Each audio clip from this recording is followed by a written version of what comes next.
2082। आज चैत्र मास के कृष्ण पक्ष की पंचमी तिथि और दिन रविवार है। तदनुसार अंग्रेजी तारीख 8 मार्च सन 2026। पंचमी तिथि आज रात 9:11 तक रहेगी। उसके बाद षष्ठी तिथि प्रारंभ हो जाएगी। आज 8 मार्च को दुनिया भर में अंतर्राष्ट्रीय महिला दिवस के रूप में मनाया जाता है। यह दिन महिलाओं की उपलब्धियों के सम्मान और लैंगिक समानता की मांग के लिए समर्पित है।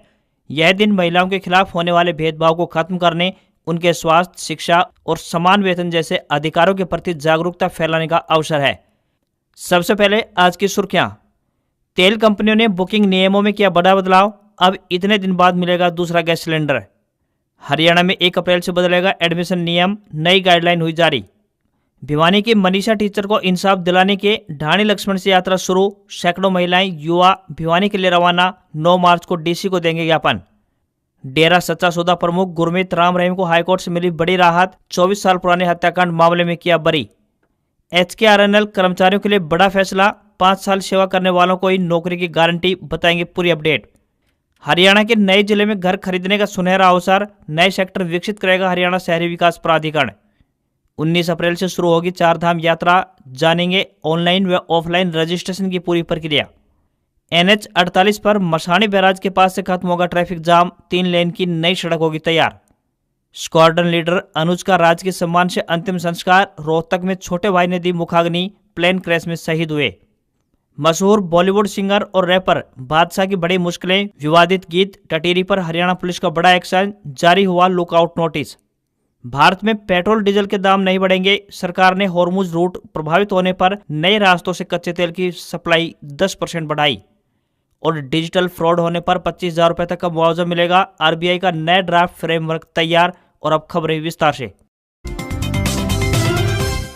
होली पर्व के बाद हरियाणा में मौसम का मिजाज बड़ी तेजी से बदलना शुरू हो गया है। दिन और रात का तापमान लगातार बढ़ रहा है, जिससे सुबह और शाम के समय होने वाली गुलाबी ठंड खत्म होने लगी है। समय से पहले तापमान में लगातार बढ़ोतरी ने किसानों की चिंता बढ़ा दी है। मौसम विभाग ने पूर्वानुमान जताया है कि आगामी सप्ताह में गर्मी के तेवर और कड़े हो सकते हैं, जहाँ पर अधिकतम तापमान 35 डिग्री सेल्सियस तक पहुँचने की संभावना जताई गई है। केवल दिन ही नहीं बल्कि रातें भी अब गर्म होने लगी है। मौसम विभाग ने आगामी सप्ताह के मध्य में मौसम में बड़ा बदलाव होने की संभावना जताई है। इस दौरान आसमान में बादलों की आवाजाही के साथ साथ हल्की बूंदाबांदी होने की भी संभावनाएं बन सकती हैं, जिससे तापमान में आंशिक तौर पर गिरावट आएगी। तापमान में हुई इस बढ़ोतरी के कारण अधिकांश घरों में अब पंखों का इस्तेमाल होना शुरू हो चुका है। बदलते मौसम का सीधा असर बाजार और जनजीवन पर दिखाई देने लगा है। बाजारों में अब गर्म कपड़ों की जगह सूती और हल्के कपड़ों ने ले ली है, तो वहीं खान पान में भी बदलाव देखने को मिला है। लोगों ने अब गर्म तासीर वाली चीजों की जगह ठंडे पेय पदार्थों, आइसक्रीम, जूस और मौसमी फलों को तरजीह देना शुरू कर दिया है। दुकानों पर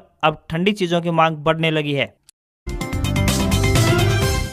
हरियाणा सरकार की तरफ से स्कूल जाने वाले छोटे बच्चों के लिए एक बड़ा फैसला लिया गया है। प्रदेश में अब 6 साल से कम उम्र के बच्चों को पहली कक्षा में एडमिशन नहीं दिया जाएगा। 1 अप्रैल से शुरू हो रहे नए शैक्षणिक सेशन में नया नियम लागू रहेगा। हरियाणा निःशुल्क एवं अनिवार्य बाल शिक्षा के अधिकार अधिनियम 2011 के नियम 10 के तहत एडमिशन की 6 महीने की विस्तारित अवधि यानी कि अक्टूबर तक कोई भी बच्चा जैसे ही 6 साल की आयु पूर्ण करेगा वह उसी दिन से पहली क्लास में दाखिले का पात्र होगा। नई राष्ट्रीय शिक्षा नीति 2020 के तहत यह कंपलसरी है कि पहली कक्षा में दाखिले के लिए बच्चा 6 साल का होना चाहिए। वर्तमान शैक्षणिक सत्र में जहां 5.5 साल की उम्र पूरी कर चुके बच्चों को पहली कक्षा में दाखिला दिया गया था, उससे पहले 5 साल की आयु पूरी कर चुके बच्चों को एडमिशन दिए जा रहे थे, पर अब ऐसा नहीं होगा। नए शैक्षणिक वर्ष में न्यूनतम आयु सीमा 6 वर्ष रहेगी। होली पर्व के ठीक बाद आमजन को महंगाई का जोरदार झटका लगा है। केंद्र सरकार ने घरेलू LPG रसोई गैस सिलेंडर की कीमतों में बढ़ोतरी कर दी है। देश भर में सिर्फ 14.2 किलोग्राम भार वर्ग वाला सिलेंडर ही नहीं बल्कि साथ ही 19 किलोग्राम भार वर्ग वाले कमर्शियल गैस सिलेंडर की कीमत में भी बढ़ोतरी कर दी गई है। दोनों श्रेणी के गैस सिलेंडर की कीमत में बढ़ोतरी 7 मार्च यानी बीते दिन से लागू हो चुकी है। घरेलू रसोई गैस सिलेंडर की कीमत में 60 रुपए की बढ़ोतरी हुई है। सूत्रों के मुताबिक इस बढ़ोतरी के बाद रसोई गैस सिलेंडर की राष्ट्रीय राजधानी दिल्ली में नई कीमत 853 रुपए से बढ़कर 913 रुपए पहुंच गई है। इसी तरह 19 किलोग्राम भार वर्ग वाले कमर्शियल गैस सिलेंडर की कीमत में भी इसी तारीख से 115 रुपए की बढ़ोतरी कर दी गई है। इसका सीधा असर होटल, रेस्टोरेंट और छोटे व्यावसायिक प्रतिष्ठानों पर पड़ेगा। दिल्ली में अब इसकी नई कीमत 1768 रुपए 50 पैसे से बढ़कर 1883 रुपए पहुंच गई है। तेल कंपनियों ने रसोई गैस की बुकिंग पीरियड को 21 से 25 दिन लागू कर दिया है, यानी आप अगली बुकिंग डिलीवरी के 21 से 25 दिन बाद ही कर पाएंगे। हरियाणा के नए जिले हादसे में घर खरीदने की योजना बना रहे लोगों के लिए बड़ी खुशखबरी सामने आई है। यहाँ हरियाणा शहरी विकास प्राधिकरण यानी HSVP द्वारा शहर और 3 गांव में नए 8 सेक्टर विकसित करने की योजना बनाई गई है। इसके लिए लगभग 1495 एकड़ भूमि का अधिग्रहण किया जाएगा। भूमि अधिग्रहण की प्रक्रिया के पहले चरण में ई भूमि पोर्टल पर आवेदन शुरू हो चुके हैं और यह प्रक्रिया 30 अप्रैल तक चलेगी। नारनौद क्षेत्र की बात करें तो यहाँ 248 एकड़ भूमि पर सेक्टर 2, 4 और 6 काटे जाएंगे। नारनौद में अभी तक एक भी सेक्टर नहीं है। शेखपुरा, ढाणा, ढाणी, कुंदनपुर और हांसी की जमीन को पहले चरण में अधिग्रहित करने का काम किया जाएगा। जमीन सीधे किसानों और भूमि मालिकों की सहमति से खरीदी जाएगी। भूमि अधिग्रहण के बाद ही HSVP तय करेगा कि कितने नए सेक्टर विकसित किए जा सकते हैं। वहीं उकलाना में भी सेक्टर काटे जाने हैं। अग्रोहा में 222 एकड़ जमीन पर सेक्टर काटे जाएंगे। इसके लिए तीसरे चरण में ई भूमि पोर्टल पर 1 जुलाई से लेकर 31 अगस्त तक आवेदन लिए जाएंगे। इन सेक्टरों में चौड़ी सड़कें, पार्क, अत्याधुनिक ड्रेनेज सिस्टम और बेहतर कनेक्टिविटी सुनिश्चित की जाएगी। हांसी को हरियाणा का 23वां जिला बनाए जाने के बाद यहां प्रशासनिक और आवासीय जरूरतों के लिए नए सेक्टरों की रूपरेखा तैयार की गई है। नारनौद अब हांसी जिले का हिस्सा है। यहां भी नियोजित शहरीकरण के तहत नए सेक्टर विकसित किए जाएंगे। साध्वियों से यौन शोषण के मामले में रोहतक के सुनारे जेल में सजा भुगत रहे डेरा सच्चा सौदा प्रमुख गुरमीत राम रहीम के लिए एक राहत भरी खबर सामने आई है। बहुचर्चित पत्रकार छत्रपति मर्डर केस में गुरमीत राम रहीम को पंजाब एंड हरियाणा हाईकोर्ट से बड़ी राहत मिली है। हाईकोर्ट ने CBI के फैसले को पलटते हुए इस हत्याकांड मामले में डेरा प्रमुख को बरी कर दिया है। इस हत्याकांड मामले में दोषी ठहराए गए 3 अन्य आरोपियों किशनलाल, निर्मल और कुलदीप की उम्र कैद की सजा को पंजाब एंड हरियाणा हाईकोर्ट ने बरकरार रखा है। डेरा सच्चा सौदा प्रमुख गुरमीत राम रहीम के खिलाफ आरोपों को पर्याप्त रूप से साबित न होने के आधार पर उन्हें संदेह का लाभ देते हुए बरी करने का आदेश दिया। वहीं अन्य 3 आरोपियों के खिलाफ उपलब्ध साक्ष्यों को पर्याप्त मानते हुए उनकी दोष सिद्धि और सजा को बरकरार रखा गया है। पत्रकार रामचंद्र छत्रपति की हत्या से जुड़ा यह मामला अपने समय में काफी चर्चाओं में रहा था। छत्रपति ने अपने अखबार में डेरा से जुड़े कुछ गंभीर आरोपों को प्रकाशित किया था, जिसके बाद साल 2002 में उन्हें गोली मारकर मौत के घाट उतार दिया गया था। इस घटना के बाद पूरे क्षेत्र में व्यापक प्रतिक्रिया हुई थी, जिसके बाद तत्कालीन इंडियन नेशनल लोकदल पार्टी की सरकार ने मामले की जांच बाद में CBI को सौंप दी थी। इस फैसले के बाद पत्रकार के बेटे अंशुल छत्रपति ने कहा कि वे इस आदेश से स्तब्ध है, लेकिन निराश नहीं। वहीं हार न मानते हुए अब सुप्रीम कोर्ट जाने का उन्होंने ऐलान कर दिया है। उन्होंने मीडिया से बातचीत में स्पष्ट किया कि वह हाईकोर्ट के फैसले को सुप्रीम कोर्ट में चुनौती देंगे। अंशुल छत्रपति ने कहा कि हमने 20 साल तक न्याय की लंबी लड़ाई लड़ी है। निचली अदालत ने सबूतों के आधार पर सजा सुनाई थी। अब हम जल्द ही सुप्रीम कोर्ट में अपील दायर करेंगे। वहीं दूसरी ओर डेरा सच्चा सौदा के प्रवक्ताओं और समर्थकों ने इस फैसले का जोरदार स्वागत किया है। डेरा प्रबंधन का कहना है कि उन्हें न्यायपालिका पर पूरा भरोसा था और यह फैसला सच्चाई की जीत है। हरियाणा कौशल रोजगार निगम यानी HKRNL के तहत अनुबंध पर लगे हुए सिर्फ उन्हीं कर्मचारियों को राज्य सरकार द्वारा सेवानिवृत्ति आयु तक नौकरी की गारंटी दी जाएगी जो 15 अगस्त 2024 तक कम से कम 5 साल की सेवाएं पूरी कर चुके हों। रिटायरमेंट की उम्र तक नौकरी की गारंटी पाने के लिए कर्मचारियों को यह शर्त पूरी करनी होगी। इसके बाद 5 साल की सेवाएं पूरी करने वाले अनुबंधित कर्मचारियों को सेवा सुरक्षा के लिए फिलहाल कोई योजना नहीं है। भाजपा विधायक जगमोहन आनंद की तरफ से प्रश्नकाल के दौरान पूछा गया कि क्या राज्य सरकार द्वारा HKRNL के तहत लगे उन कर्मचारियों को भी सेवा सुरक्षा मिलेगी जो 15 अगस्त 2025 तक अपनी 5 साल की सेवाएं पूरी कर चुके हैं, या फिर वो कर्मचारी जो 15 अगस्त 2026 तक 5 साल की सेवाएं पूरी करने वाले हैं। तो मुख्यमंत्री नायब सिंह सैनी ने जवाब देते हुए कहा कि सरकार के पास ऐसा फिलहाल कोई प्रस्ताव विचाराधीन नहीं है। ऐसे में फिलहाल सिर्फ उन्हीं कर्मचारियों को नौकरी की गारंटी दी जाएगी जिन्होंने 15 अगस्त 2024 तक कम से कम 5 साल की अपनी सेवाएं दे चुके हैं।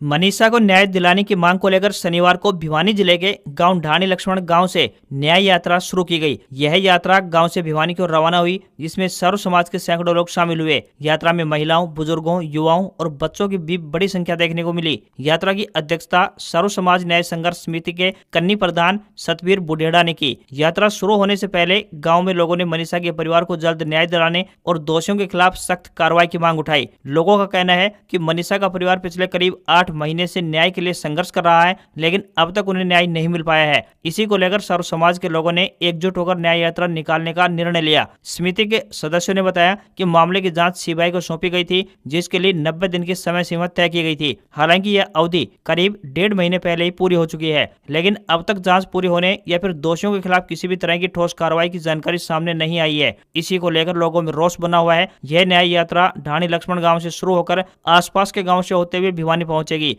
9 मार्च को भिवानी पहुंचकर दोपहर करीब 12 बजे डीसी कार्यालय में मुख्यमंत्री के नाम पर ज्ञापन सौंपा जाएगा। साथ ही यात्रा के दौरान वक्ताओं ने कहा कि मनीषा के परिवार को न्याय मिलने तक यह संघर्ष जारी रहेगा। उन्होंने कहा कि यह सिर्फ एक परिवार का नहीं बल्कि पूरे समाज की बेटी का मामला है, इसलिए समाज के लोग एकजुट होकर ये न्याय की मांग कर रहे हैं।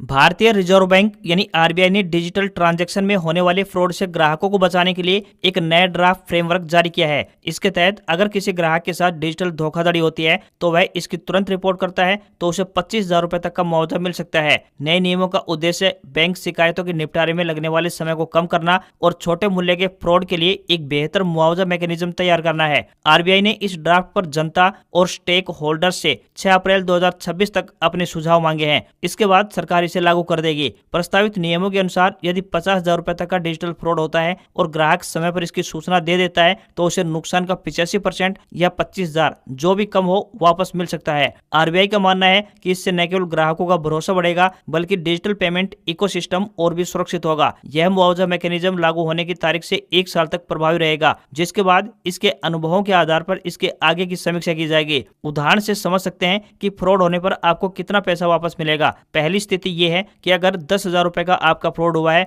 तो 85% के हिसाब से 8,500 रुपए वापस मिलेंगे और दूसरी स्थिति ये बनती है कि अगर आपका 40,000 रुपए का फ्रॉड हुआ है तो ऐसी स्थिति में 85% के हिसाब से 34,000 रुपए बनते हैं, लेकिन लिमिट 25,000 रुपए तक है, यानी इस स्थिति में आपको सिर्फ 25,000 रुपए ही मिलेंगे।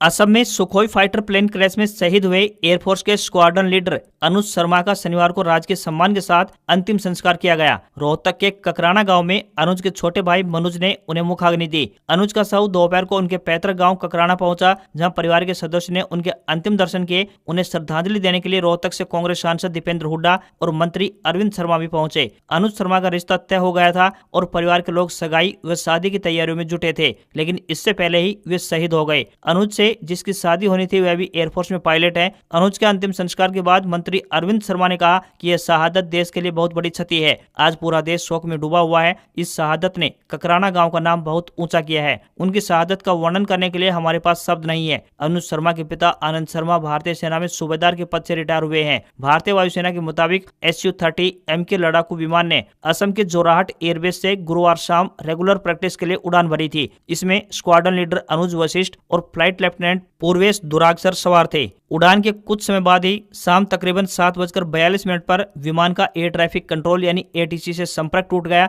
और विमान रडार से गायब हो गया। विमान के लापता होने के तुरंत बाद वायुसेना ने सर्च ऑपरेशन शुरू किया। तलाश के दौरान पता चला कि विमान जोरहाट से लगभग 60 किलोमीटर दूर कार्बी आंगलोंग के घने जंगलों में क्रैश हो गया है। वायुसेना ने सोशल मीडिया प्लेटफॉर्म एक्स पर इसकी जानकारी साझा कर दोनों अधिकारियों स्क्वाड्रन लीडर अनुज वशिष्ठ और फ्लाइंग लेफ्टिनेंट पूर्वेश दुरागसर के शहीद होने की पुष्टि की।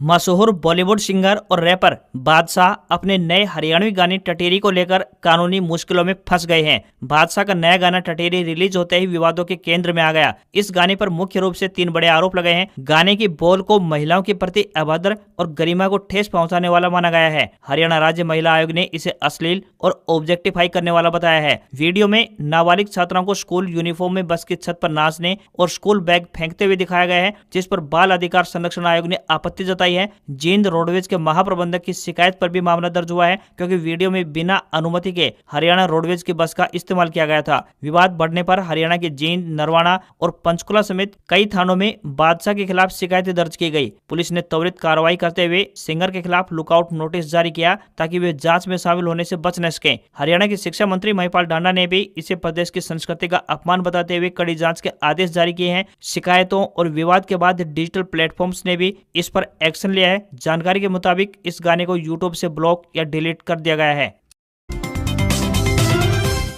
राष्ट्रीय राजधानी दिल्ली से सटे गुरुग्राम शहर में मसाणी बैराज के ट्रैफिक जाम से कोई अछूता नहीं है। हालांकि यह ट्रैफिक संचालन को सुगम बनाने की दिशा में निरंतर नए प्रयास किए जा रहे हैं ताकि बिना जाम में फंसे कम समय में लोगों के लिए अपने गंतव्य स्थान पर पहुंचना आसान हो जाए। इसी कड़ी में गुरुग्राम शहर में आमजन को राहत पहुंचाने के उद्देश्य से एक नई सड़क के निर्माण को मंजूरी दी गई है। National highway authority of India यानी NHAI ने दिल्ली जयपुर हाईवे NH 48 पर ट्रैफिक संचालन को सुगम बनाने के उद्देश्य से मसाणी बैराज पर दिल्ली से जयपुर की तरफ तरफ 3 लेन की तकरीबन 2 किलोमीटर लंबी एक नई सड़क का निर्माण करने की योजना बनाई है। मौजूदा समय में मसानी बैराज के पास जयपुर से दिल्ली की तरफ आने के लिए 3 लेन का हाईवे बना हुआ है, लेकिन जयपुर की तरफ हाईवे 2 लेन का है। सोना से रेवाड़ी की ओर जाने वाला NH 919 भी इस हाईवे पर आकर मिलता है। ऐसे में जयपुर और रेवाड़ी की ओर जाने वाले वाहनों की संख्या अधिक होने के चलते मसानी बैराज के पास अक्सर ट्रैफिक जाम की स्थिति बनी रहती है। NHAI ने ट्रैफिक जाम की इस जकड़न को दूर करने के लिए एक नई सड़क के निर्माण की योजना बनाई है।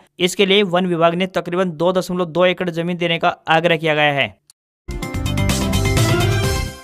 महिला एवं बाल विकास विभाग हरियाणा के अंतर्गत मिशन वात्सल्य के तहत जिला बाल संरक्षण इकाई महेंद्रगढ़ नारनौल द्वारा स्पोर्ट पर्सन पदों के लिए आवेदन आमंत्रित किए गए हैं। पुरुष या महिला जो भी इच्छुक उम्मीदवार हैं वे अपने आवेदन भारतीय डाक के माध्यम से भेज सकते हैं। इन पदों के लिए उम्मीदवार ने सोशल वर्क, सोशियोलॉजी, साइकोलॉजी या चाइल्ड डेवलपमेंट में पोस्ट ग्रेजुएशन की हो अथवा ग्रेजुएशन के साथ साथ बाल शिक्षा या विकास क्षेत्र में 3 साल का अनुभव हो। किसी भी वर्ग के उम्मीदवार को कोई भी आवेदन शुल्क नहीं देना है। न्यूनतम आयु 25 वर्ष और अधिकतम आयु 42 वर्ष तय की गई है। आवेदन करने की अंतिम तिथि 10 मार्च है। चारधाम यात्रा की योजना बना रहे श्रद्धालुओं के लिए एक अच्छी खबर सामने आई है। बता दें कि इस यात्रा के लिए ऑनलाइन रजिस्ट्रेशन 6 मार्च से शुरू हो गए हैं। उत्तराखंड पर्यटन विभाग के एक अधिकारी ने बताया कि चारधाम यात्रा के सफल आयोजन को लेकर तैयारियां पूरी कर ली गई है। रजिस्ट्रेशन आधिकारिक वेबसाइट तथा मोबाइल एप्लीकेशन के माध्यम से शुरू हो चुके हैं। अगले महीने की 17 तारीख से ऑफलाइन पंजीकरण की सुविधा भी शुरू हो जाएगी। 19 अप्रैल से चारधाम यात्रा शुरू हो रही है। 22 अप्रैल को केदारनाथ व 23 अप्रैल को बद्रीनाथ धाम के कपाट खुलेंगे। चारधाम यात्रा पर आने वाले श्रद्धालुओं को रजिस्ट्रेशन करना अनिवार्य होगा। पर्यटन विभाग की आधिकारिक website registration and tourist care .uk.gov.in व mobile application tourist care Uttarakhand पर श्रद्धालु रजिस्ट्रेशन कर सकते हैं। भारतीय श्रद्धालुओं को आधार कार्ड से रजिस्ट्रेशन करना होगा, जबकि विदेशी श्रद्धालुओं के लिए ईमेल आईडी की सुविधा उपलब्ध करवाई गई है। यात्रा शुरू होने से 2 दिन पहले यानी 17 अप्रैल से ऑफलाइन पंजीकरण की सुविधा भी मिलेगी। ट्रांजिट कैंप ऋषिकेश, ऋषिकुल मैदान हरिद्वार और विकास नगर में रजिस्ट्रेशन काउंटर खुलेंगे। वहीं श्रद्धालुओं की सुविधा के लिए टोल फ्री नंबर 0135 1364 पर 24/7 सेवा उपलब्ध रहेगी। मिडिल ईस्ट में जारी तनाव के बीच देश में पेट्रोल डीजल की कीमत बढ़ने की चिंता खत्म हो गई है, क्योंकि हॉर्मुज रूट बंद होने के बाद सरकार ने कुल इंपोर्ट का 10% कच्चा तेल नए रूट से मंगाना शुरू कर दिया है। सरकार ने यह फैसला सप्लाई प्रभावित होने के कारण लिया। सूत्रों के अनुसार सरकार का कहना है कि अंतर्राष्ट्रीय बाजार में उतार चढ़ाव के बावजूद भारत के पास तेल का पर्याप्त भंडार है और स्थिति नियंत्रण में है। हालांकि हॉर्मुज रूट बंद होने की वजह से बीते 8 दिन में इंटरनेशनल मार्केट में कच्चे तेल के दाम 27% तक बढ़ गए हैं। सरकारी सूत्रों ने स्पष्ट शब्दों में कहा, पेट्रोल और डीजल के दाम नहीं बढ़ेंगे। आज हम देश को फिर से यह भरोसा दिलाते हैं कि कीमतों में कोई इजाफा नहीं होगा। ईरान ने स्ट्रेट ऑफ हॉर्मुज को ब्लॉक कर दिया है, जहां से दुनिया भर की 20% तेल सप्लाई होती है। वहीं भारत अपनी जरूरत का 50% कच्चा तेल और 54% LNG इसी रास्ते से मंगाता है। लेकिन वर्तमान हालात को देखते हुए भारत ने अपनी रणनीति बदल ली है और इस विवादित रास्ते पर निर्भरता कम कर दी है। बता दें कि भारत अपनी जरूरत का तकरीबन 85 से 90% कच्चा तेल 40+ देशों से मंगाता है। सरकार ने ये संकेत भी दिए कि हॉर्मुज रूट के पास जहाजों की आवाजाही जल्द ही शुरू हो सकती है। सरकार ने ये संकेत भी दिए कि हॉर्मुज रूट के पास जहाजों की आवाजाही जल्द ही शुरू हो सकती है। T20 वर्ल्ड कप 2026 के फाइनल से पहले न्यूजीलैंड के कप्तान मिचेल सेंटनर ने कहा कि अगर मौका मिला तो न्यूजीलैंड मेजबान टीम की उम्मीदों को तोड़ते हुए ट्रॉफी जीतने से पीछे नहीं हटेगा। शनिवार को सेंटनर के इस बयान पर भारतीय कप्तान सूर्य कुमार यादव ने जवाब दिया, कुछ नया लेकर आइए, हर कोई वही बात कर रहा है। अहमदाबाद के नरेंद्र मोदी स्टेडियम में आज यानी रविवार को होने वाले फाइनल से पहले सेंटनर ने यह भी माना कि घरेलू मैदान पर खेलने की वजह से भारत पर खिताब जीतने का दबाव अधिक रहेगा। उन्होंने कहा कि मुकाबले में भारत के टॉप ऑर्डर के विकेट अहम होंगे और सही समय पर शुरुआती विकेट निकालना मैच का रुख बदल सकता है। इस पर सूर्य कुमार यादव ने भी ये भी कहा कि उनके लिए स्ट्राइक रेट से ज्यादा टीम की जीत मायने रखती है। टीम परिस्थिति के हिसाब से खेलेगी और लक्ष्य चाहे जो भी हो उसे हासिल करने या डिफेंड करने की पूरी कोशिश करेगी। कप्तानी को लेकर सूर्या ने कहा कि देश और टीम को लीड करना उनके लिए बड़ी बात है। फाइनल में दबाव जरूर रहेगा, लेकिन उतनी ही एक्साइटमेंट भी है, क्योंकि ऐसा मौका बार बार नहीं मिलता। भारतीय क्रिकेट टीम ICC टूर्नामेंट के इतिहास में रिकॉर्ड 15वीं बार फाइनल खेलने उतरेगी। साल 1983 में कपिल देव की कप्तानी में मिली पहली वर्ल्ड कप जीत से शुरू हुआ यह सफर भारत को अब तक 7 ट्रॉफियां दिला चुका है। T20 वर्ल्ड कप 7 फरवरी को 20 देशों के बीच शुरू हुआ। 5 मार्च तक 2 फाइनलिस्ट टीमें मिल गई, जिनके बीच आज यानी 8 मार्च को अहमदाबाद के नरेंद्र मोदी स्टेडियम में शाम 7 बजे से खिताबी मुकाबला खेला जाएगा। आज खबरों बस इतना ही। देखते रहिए आपका अपना हरियाणा का सबसे बेहतरीन news channel CWB Hindi news. नमस्कार। इसी आस्था के साथ आपका दिन शुभ रहे। को लाइक करें, चैनल को सब्सक्राइब करें और ऐसे डेली अपडेट्स के लिए बने रहें हमारे यूट्यूब चैनल पर। खबरों से जुड़े रहने के लिए हमारे चैनल को सब्सक्राइब करें। धन्यवाद।